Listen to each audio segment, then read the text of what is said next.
Assalamualaikum warahmatullahi wabarakatuh. Alhamdulillah allazi hadana lihaza wa ma kunna linahtadiya laula an hadanallah. Asyhadu an la ilaha illallah wa asyhadu anna Muhammadan abduhu wa rasuluhu allazi la nabiyya ba'dah. Allahumma sholli ala Muhammad wa ala alihi wa ashabihi ajma'in. Radina billahi robba wa bil islami dina wa bi Muhammadin nabiyya wa rasula. Amma ba', yang saya hormati bapak-bapak dan ibu-ibu serta anak-anak kami yang dirahmati oleh Allah Subhanahu wa taala. Puji dan syukur kita sampaikan kehadirat Allah Subhanahu wa taala yang telah menganugerahkan banyak nikmat dalam kehidupan kita.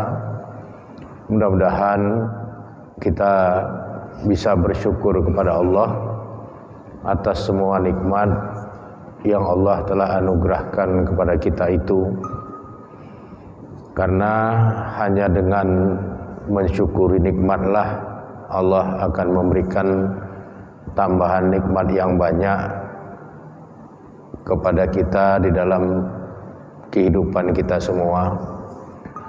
Selanjutnya selawat beriring salam tidak henti-hentinya kita mohonkan kepada Allah Subhanahu wa taala agar tercurahkan kepada Rasulnya Nabi Muhammad sallallahu alaihi wasallam beserta keluarga, para sahabat dan semua pengikut beliau yang setia hingga tegaknya hari berbangkit kelak. Materi pengajian kita pada malam hari ini berkaitan dengan mengambil iktibar dari ketangguhan iman dan kesabaran Nabi Ayub alaihissalam. Banyak hal yang kita perlu mengambil pelajaran dari kisah Nabi Ayub alaihissalam. Untuk mengetahui kisah ini, kita bisa membaca yang pertama kitab Qisasul Anbiya. Yang kedua, kita bisa membaca hasil penelitian seorang ulama besar dari Damaskus, yaitu Syekh Syamil bin Abdullah Al-Makhlus. Beliau ini seorang ulama, juga seorang peneliti antropologi sejarah para nabi. Beliaulah yang menulis kitab tentang atlas sejarah nabi. Dengan kitab-kitab itu kita bisa tahu tentang sejarah Nabi Ayub alaihissalam. Nabi Ayub alaihissalam adalah putra dari Amus bin Tawih bin Rum bin Is bin Ishak bin Ibrahim alaihissalam. Jadi Nabi Ayub itu mengalir pada tubuhnya darah Nabi Ishak dan juga darah Nabi Ibrahim alaihissalam.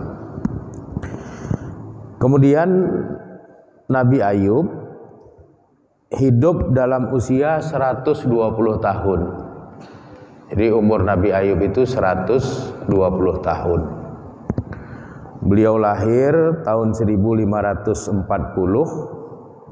sebelum Masehi. Beliau wafat tahun 1420 sebelum Masehi. Jadi cara menghitung tahun Masehi dengan tahun sebelum Masehi, kalau tahun Masehi itu dari kecil ke besar. Kalau tahun sebelum Masehi menghitungnya dari besar ke kecil. Ya. Jadi jangan salah ilmu. Kemudian menurut Syekh Muhammad Ali As-Sobuni, Syekh Muhammad Ali As-Sabuni ini seorang ulama ahli tafsir Al-Quran, dan beliau punya keahlian menafsirkan ayat-ayat ahkam, ayat-ayat hukum yang ada di dalam Al-Quran. Beliaulah penulis kitab tafsir Rawaiul Bayan min Tafsiri Ayatil Ahkam. Jadi kalau ada orang mau mendalami hukum-hukum yang berkaitan dengan penafsiran Al-Quran, suka atau tidak suka, dia harus membaca kitab tafsir Rawaiul Bayan min Tafsiri Ayatil Ahkam. Kalau belum baca kitab tafsir itu, ingin bicara tafsir ayat-ayat ahkam, itu dipandang ilmunya masih belum sempurna. Kemudian di dalam kitab Atlas Sejarah Nabi tadi itu, dan juga di dalam kitab Qisasul Anbiya, disebutkan bahwa Nabi Ayub diutus oleh Allah Subhanahu wa taala untuk mendakwahi dua suku bangsa. Suku bangsa pertama yang beliau dakwahi adalah suku bangsa Rum atau Aramik atau Aramia yang bertempat tinggal di wilayah Bad Sinah. Kalau sekarang wilayah Bad Sinah itu masuk ke dalam bagian negara Damaskus. Kemudian Nabi Ayub ini juga diutus oleh Allah Subhanahu wa taala untuk berdakwah kepada kaum Amoria atau kaum Amoritis yang bertempat tinggal di wilayah Hauran, juga di wilayah negara Damaskus sekarang. Nabi Ayub berdakwah selama 70 tahun. Jadi beliau diangkat menjadi nabi pada saat beliau berusia 50 tahun. Di saat nanti pertama kali beliau diberikan cobaan oleh Allah Subhanahu wa taala. Nabi Ayub adalah nabi yang memiliki kekayaan pertanian dan peternakan yang sangat luar biasa. Beliau terkenal sebagai orang yang paling kaya di negeri Damaskus pada era itu, karena perladangan gandumnya itu menghampar luas. Perladangan jelai atau jewawutnya itu juga terhampar luas. Dia punya puluhan ribu hewan ternak. Dombanya puluhan ribu, kambingnya puluhan ribu, untanya puluhan ribu, kudanya puluhan ribu, sapinya puluhan ribu. Dan Nabi Ayub sudah mencapai kejayaannya itu sejak beliau masih belia. Sejak beliau berumur 30 tahun, beliau sudah kaya raya. Sawah ladangnya tidak terukur luasnya, hewan ternaknya tidak mampu orang menghitung berapa jumlahnya saking banyaknya. Kemudian Nabi Ayub alaihissalam hidup berbahagia dengan satu orang istri, yaitu Sayyidati Rahmah binti Efrahim, dengan 5 orang anak, 2 anak laki-laki, 3 anak perempuan. Anak laki-laki, anak yang sulung dan anak yang nomor 2. Yang sulung namanya Haumal, yang nomor 2 laki-laki namanya Bishir. Kemudian nomor 3, 4, dan 5 itu perempuan, namanya Yemina, Kezia, dan Keren Hapuk. Itu 3 nama anak perempuan Nabi Ayub. Kemudian Nabi Ayub berdakwah kepada umatnya dalam rentang waktu 70 tahun. 70 tahun beliau berdakwah kepada umatnya. Sejak umur 50 sampai umur 120. Beliau mengalami masa-masa kejayaan, jadi orang paling kaya, jadi orang yang rumah tangganya sangat bahagia, kemudian juga menjadi orang yang dipuja-puja, yang dipuji-puji oleh masyarakatnya. Itu berlangsung selama 20 tahun. Jadi masa kejayaannya 20 tahun. Sejak beliau umur 30 sampai beliau umur 50 tahun.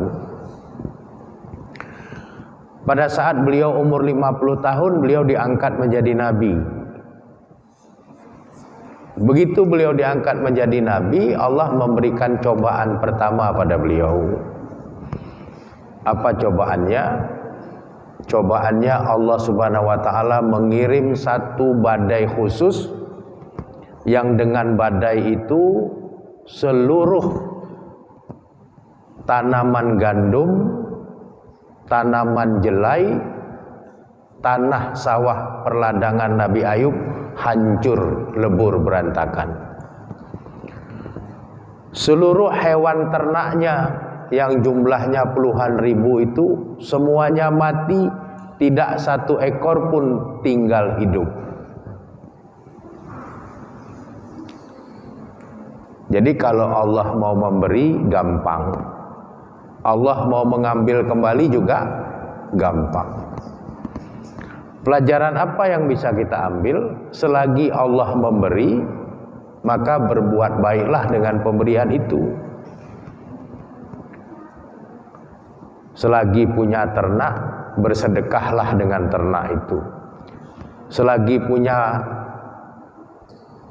tanaman perkebunan, sedekahlah dengan tanaman perkebunan itu. Karena kalau nanti sudah diambil balik, tidak bisa lagi menyedekahkannya. Begitu juga sebentar lagi kita mau kurban, jangan kita bilang alah tahun depan sajalah, ini udah ada uang kok rasanya sayang, tahun depan aja. Tahun depan itu belum tentu kita masih ada uang. Bisa jadi tahun depan itu kita udah nggak punya apa-apa. Selembar baju pun yang ada di badan itu tidak menutup kemungkinan dalam hidup ini. Jadi Nabi Ayub begitu kaya raya, hanya dalam beberapa jam musnah semua kekayaannya. Sawah ladangnya habis, ternaknya mati semua, satu ekor pun tidak tinggal. Ini cobaan pertama kepada Nabi Ayub. Bagaimana sikap Nabi Ayub? Sikap Nabi Ayub bersabar dalam kekuatan imannya. Iblis menggoda, wahai Ayub, tidak usah sembah Allah lagi. Kemarin kau dikasih kekayaan, hari ini kekayaanmu sudah nggak ada. Berarti Allah nggak sayang sama kamu. Tidak usah sembah Allah lagi, kata iblis. Tapi Nabi Ayub dengan kekuatan imannya, beliau sabar. Karena beliau paham itu adalah cobaan. Kemudian di saat beliau berusia 51 tahun, 1 tahun setelah beliau kehilangan harta benda, pada suatu hari Nabi Ayub, istrinya dan anak-anaknya sedang duduk di dalam rumahnya. Allah mendatangkan cobaan baru. Bagian atas rumahnya itu ambruk, roboh, sehingga kelima anaknya itu meninggal dunia semua. Tidak tersisa satupun. Yang selamat hanya Nabi Ayub dan istrinya.